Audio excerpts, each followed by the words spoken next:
pulled a GRK screw out and it just snapped. So I'm looking at the competition screw, which is actually a good screw. The GRKs are not a bad screw at all. They're just ridiculously expensive. The steel isn't as good a quality because it's made in Taiwan. But you know what? Made in Taiwan is better than it used to be.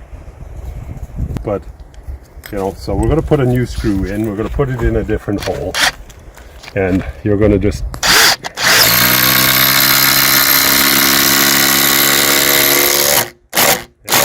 And you just want to flush it. That's it. No more than that.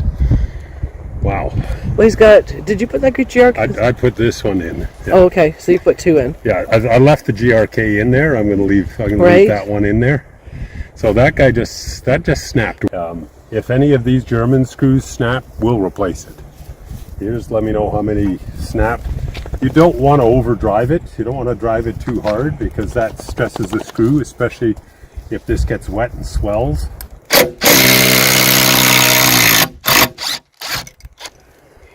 It's warm. Driver